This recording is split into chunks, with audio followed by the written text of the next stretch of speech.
ನಮಸ್ಕಾರ. ಬನ್ನಿ ಇವತ್ತು ಒಗಟು ಅನ್ನೋ ಒಂದು ಕಥೆಯ ಒಳಹೊಕ್ಕು ನೋಡೋಣ. ಒಗಟು ಅಂದ್ರೆ ರಹಸ್ಯ ಅಂತ. ಆದರೆ ಇದು ಸುಮ್ಮನೆ ಒಂದು ರಹಸ್ಯ ಅಲ್ಲ. ಇದು ಪ್ರೀತಿ, ಒಂಟಿತನ ಹಾಗೂ ಕತ್ತಲೆಯ ಆಳದಲ್ಲಿ ಹುದುಗಿರೋ ಒಂದು ಭಯಾನಕ ರಹಸ್ಯದ ಕಥೆ. ಒಂದು ಕ್ಷಣ ಯೋಚಿಸಿ, ನಾವು ಪ್ರೀತಿಸೋ ವ್ಯಕ್ತಿ ನಮ್ಮ ಇಡೀ ಪ್ರಪಂಚವೇ ಆಗಿರೋರು ನಿಜವಾಗ್ಲೂ ಅವ್ರು ಹೇಳ್ಕೊಳ್ಳೋ ವ್ಯಕ್ತಿ ಅಲ್ಲದಿದ್ರೆ ಏನಾಗ್ಬೋದು? ಅದಕ್ಕಿಂತ ಕೆಟ್ಟದಾಗಿ ಅವರು ಮನುಷ್ಯರೇ ಅಲ್ಲದಿದ್ರೆ? ಈ ಕಥೆ ಕೇಳೋದು ಇದೇ ಸರಳ ಆದ್ರೆ ಭಯ ಹುಟ್ಸೋ ಪ್ರಶ್ನೆಯನ್ನ. ನಮ್ಮ ಕತೆ ಶುರುವಾಗೋದೇ ಒಂದು ಘೋರ ಸಾವಿನಿಂದ. ಗಂಗಾಪುರ ಅನ್ನೋ ಒಂದು ಸಣ್ಣ ಹಳ್ಳಿಯಲ್ಲಿ ಒಬ್ಬ ವ್ಯಕ್ತಿಯ ಶವ ಸಿಗುತ್ತೆ. ಅವನ ಸಾವಿನ ರೀತಿ ನೋಡಿದ್ರೆ ಮೈ ಜುಮ್ಮನ್ನುತ್ತೆ.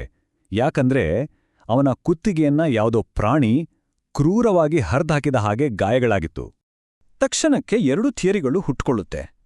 ಪೊಲೀಸರು ಇದೆಲ್ಲ ಯಾವುದೋ ಕಾಡು ಪ್ರಾಣಿಯ ಕೆಲಸ ಅಂತ ಅನ್ಕೊಂಡ್ರೆ, ಊರಿನ ಜನ ಮಾತ್ರ ಇದ್ಯಾವುದೋ ಸೇಡು ತೀರಿಸ್ಕೊಳ್ಳೋಕೆ ಬಂದಿರೋ ಆತ್ಮದ ಕೆಲಸ ಅಂತ ಬಲವಾಗಿ ನಂಬಿರ್ತಾರೆ. ಈ ಗೊಂದಲನೆ ಕತೆಗೆ ಒಂದು ಅಲೌಕಿಕ ತಿರುವು ಕೊಡುತ್ತೆ. ಸರಿ, ಈ ಭಯಾನಕ ಘಟನೆಯಿಂದ ಸ್ವಲ್ಪ ಹೊರಗೆ ಬಂದು ನಮ್ಮ ಕತೆಯ ನಾಯಕನ ಕಡೆ ಗಮನಗೊಡೋಣ. ಅವನ ಹೆಸರು ಲಕ.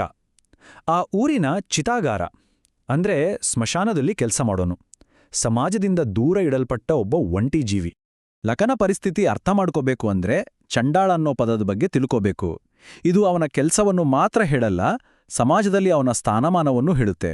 ಅವನ ಕೆಲಸ ಸತ್ತವರಿಗೆ ಮುಕ್ತಿ ಕೊಡೋದು, ಆದರೆ ಅದೇ ಸಮಾಜದಲ್ಲಿ ಅವನಿಗೆ ಮಾತ್ರ ಯಾವ ಗೌರವನೂ ಇರಲ್ಲ.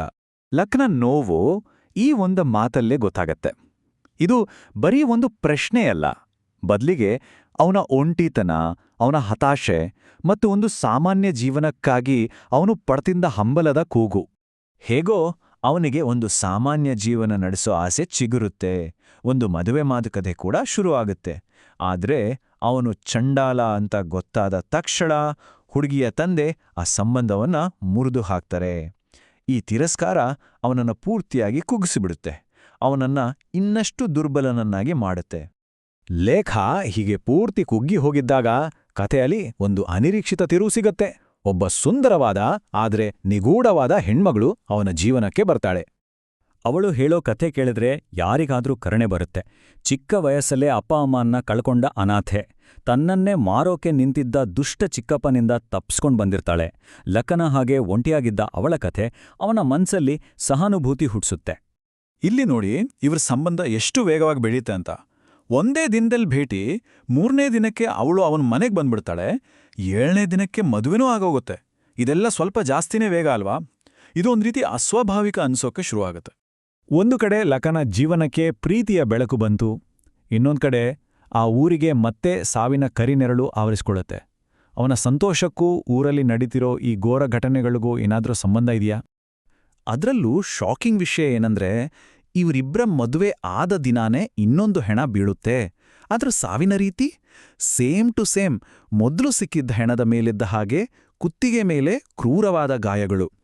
ಇದು ಕಾಕತಾಳೀಯನ ಅಥವಾ ಇದರ ಹಿಂದೆ ಬೇರೆನಾದ್ರೂ ಇದೆಯಾ? ಲಕನ ಹರಿ ಅಂಕಲ್ ಎಲ್ಲರ ಮನಸ್ಸಲ್ಲಿರೋ ಪ್ರಶ್ನೆಗಳನ್ನೇ ನೇರವಾಗಿ ಕೇಳ್ತಾರೆ. ಯಾರು ಈ ಹುಡುಗಿ? ಅವಳ ಹಿನ್ನೆಲೆ ಏನು? ಅವಳು ಊರಿಗೆ ಬಂದಾಗಿಂಡನೆ ಯಾಕೆ ಕೊಲೆಗಳು ಶುರುವಾಯ್ತು? ಈ ಪ್ರಶ್ನೆಗಳು ಲಕನ ಮನಸ್ಸಲ್ಲಿ ಸಂಶಯದ ಬೀಜ ಬಿತ್ತೋಕೆ ಪ್ರಯತ್ನಿಸುತ್ತೆ. ಆದರೆ ಲಕನ ಕಿವಿಗೆ ಯಾವ ಮಾತು ಬೀಳಲ್ಲ. ಅವನು ಪ್ರೀತಿಯಲ್ಲಿ ಪೂರ್ತಿ ಮುಳುಗಿ ಹೋಗಿರ್ತಾನೆ. ತನ್ನ ಹೆಂಡತಿ ಪರವಾಗಿ ಯಾರ ಜೊತೆ ಬೇಕಾದ್ರೂ ಜಗಳ ಕಿಳಿಯೋಕೆ ರೆಡಿ ಇರ್ತಾನೆ. ಅವನ ಈ ಕುರುಡು ಪ್ರೀತಿಯೇ ಕತೆಯ ಮುಖ್ಯ ಸಂಘರ್ಷಕ್ಕೆ ಕಾರಣವಾಗುತ್ತೆ. ಕೊನೆಗೆ ಬೇರೆ ದಾರಿ ಕಾಣದೆ ಲಖನ ಗುರು ಅವನನ್ನೊಬ್ಬ ಅಘೋರಿ ಬಾಬಾ ಹತ್ರ ಕರ್ಕೊಂಡು ಹೋಗ್ತಾರೆ. ಇಲ್ಲಿಂದ ಕತೆ ಒಂದು ಅತೀಂದ್ರಿಯ ಲೋಕಕ್ಕೆ ತಿರುಗುತ್ತೆ. ಲಕ ತನ್ನ ಕಲ್ಪನೆಗೂ ಮೀರಿದ ಸತ್ಯವನ್ನ ಎದುರಿಸಬೇಕಾಗಿ ಬರುತ್ತೆ.